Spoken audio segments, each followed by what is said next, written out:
Hi everyone. Okay, so since I put in this engine, I've been having some vacuum issues, and it's mainly because I have a tall cam. Real, tall, beefy cam allows for more overlap between when the exhaust valve closes and when the intake valve opens.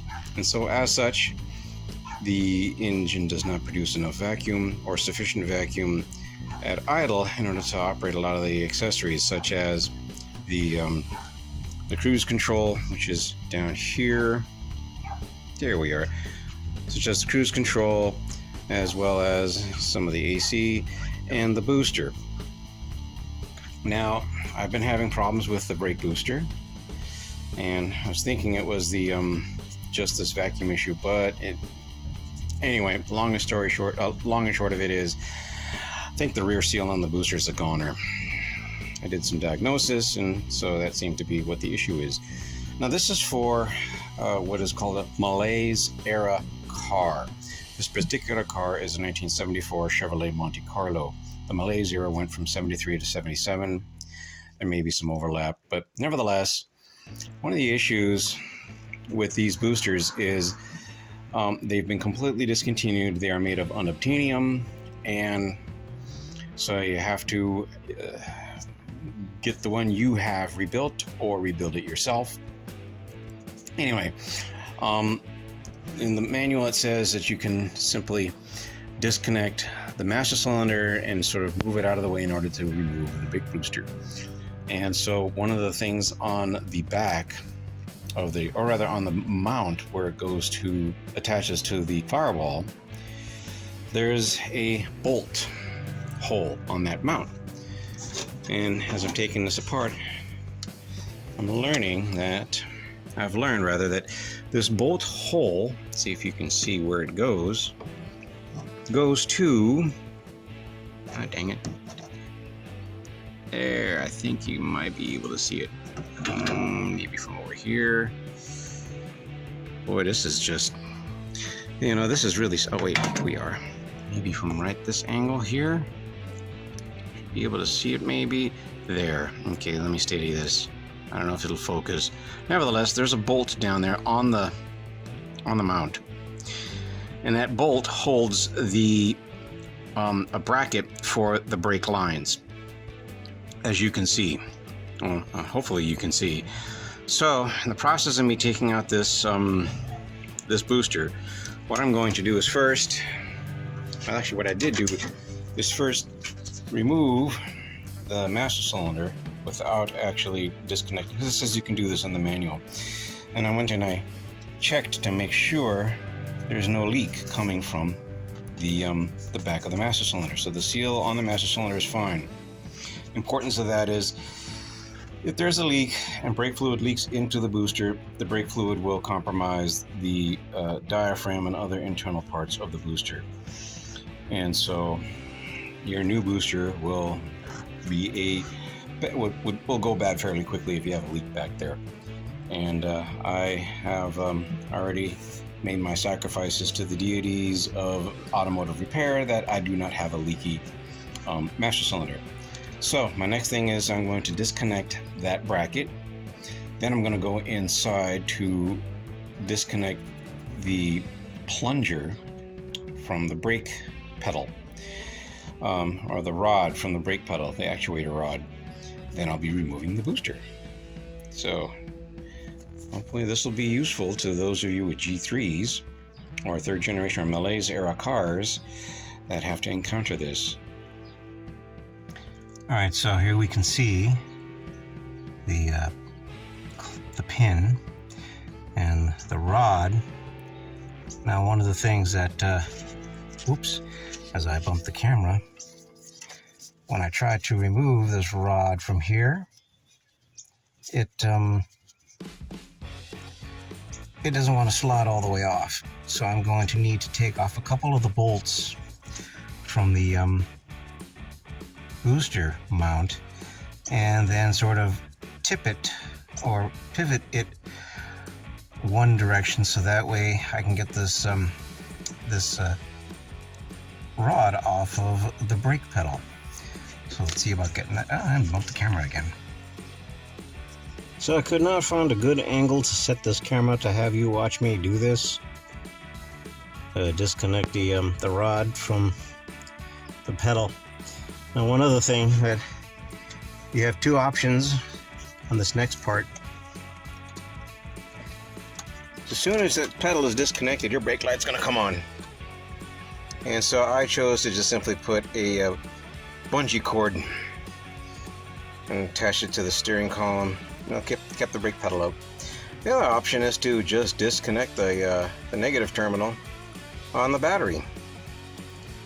Alrighty, so let's go back to the engine compartment and take out that damn booster. Alright, so here we go. I've got, after many, what do you call it? Profanity-laden incantations, I managed to get the old booster out. Now, one thing is, if you're going to manipulate this thing, watch out with this rod right here, because it is just simply just placed in there. Put that over here. Alright, so here it goes. Nothing all that exciting about it. This rod seemed a little loose, so I suspect that my diagnosis about the rear seals assembly on setup on the inside has probably worn, let go, deteriorated. This one is certainly much more rigid. Look at that. So when you do this, it helps. I know there's some people like to cheap out, and I get it, and reuse the check valve. I don't, because that's just one little thing that get another little thing that could go wrong. This actually came with a grommet, and it doesn't look like I need to have that grommet. Looks like it'll fit. Now, so as to avoid damaging the grommet, the shop manual says to use silicone lubricant as opposed to any petroleum-based lubricant. So we're going to give that the old. Let's see here. This looks like it's not very dirty. Just to get that lubed up, so that way I don't damage that. There we go. Bitumen. Okay. Well, time to put this back in the car. All right, here we are with the journey completed. The booster is in, and I also finished the installation and plumbing of my auxiliary vacuum system that I put in because of the heavy cam. This here is a rotary vacuum canister. I'm sorry, vacuum pump. And then what it is, I plumbed that to this supplementary vacuum canister, reservoir canister. Now, I selected this spot right here for the, dang it, come on. Anyway, I selected this spot for the pump because this is where the carbon canister was, and it seemed to me to be the most useful place to put this pump, given that I can just simply delete the carbon canister by routing the vapors from the fuel tank straight into the carburetor into a ported ported vacuum port. Dang it. What is it? Timed vacuum port, where it's not manifold vacuum. It's considered to be what they call ported vacuum. And so I don't have any like residual fuel smells. The fuel tank cap doesn't release pressure or feel like it's sucking in a vacuum or anything. So it seems like the best solution to deleting the carbon canister. And so what I did was I drilled 2 holes into the mounting bracket that would accept the original, here we go, come on, accept the original bolts for the carbon canister. And so the vacuum can I put right here, the reservoir, because that seemed to be the most useful spot to put it. There's plenty of clearance, nothing's in the way, it'll be easy to do maintenance on it if I have to, all sorts of stuff like that. I also put on a vacuum gauge, as you can see, so that way I can literally monitor my entire vacuum system. So not only did I put this pump through there and then plumbed it from the reservoir to the booster, put in this manifold. The purpose of the manifold is to where I can still draw engine vacuum in addition to the vacuum from the vacuum pump. That way, if either the engine should quit or the vacuum pump should quit, I would still have vacuum in my system, you know, from one source or another. So they're kind of redundant or backing each other up. This line goes to my Four Seasons AC system. So that way I isolate a little bit more of the vacuum from the engine, just to allow the engine to draw fuel in more efficiently.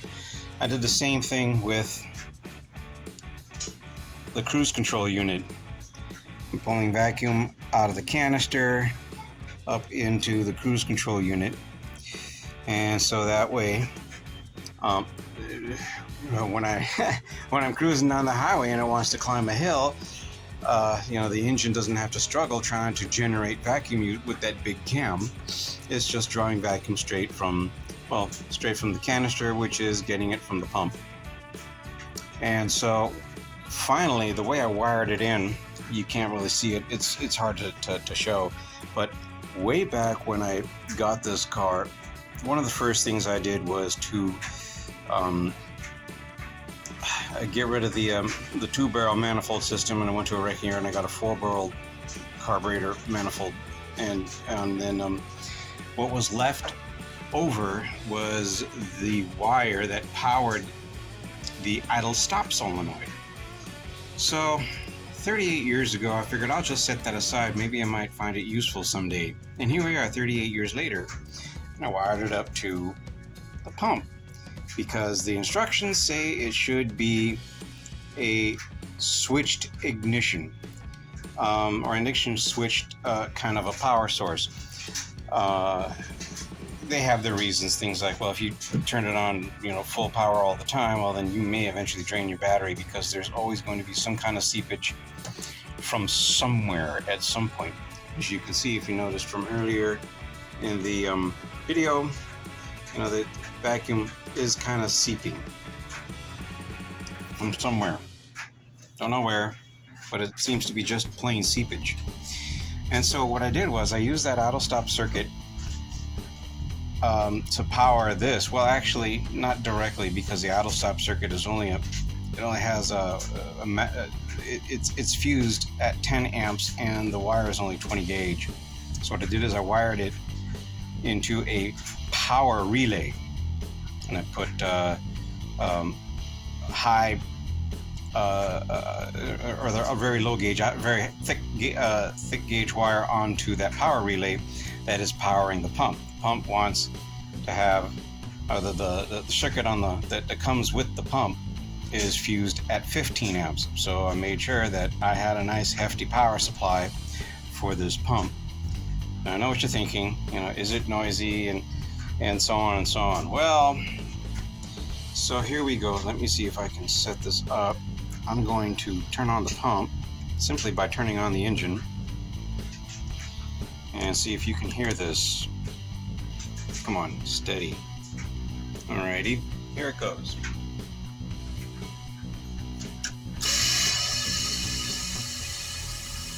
Now, to me, it almost sounds like a literally like a vacuum cleaner. And when you have a motor going like this, well, it's not really all that much louder than either the AC blower motor or the defrost motor in the back of the car. So when the car is running, there you can absolutely not tell at all that this thing is running.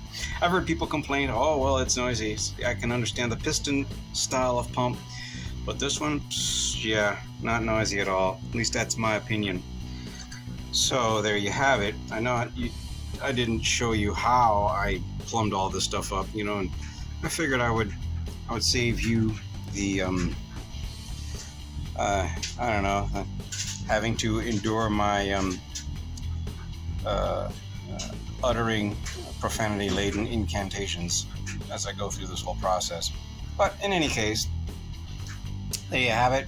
It's all nice and tidy, at least for me, for my purposes as a daily driver. And yeah, brakes are working absolutely fabulous now. Absolutely dig, you know, having this. Oh, and of course, I had to check to make sure that the back of the the master cylinder wasn't leaking, which it is not. So ready. Take this back on the road. Have a good day.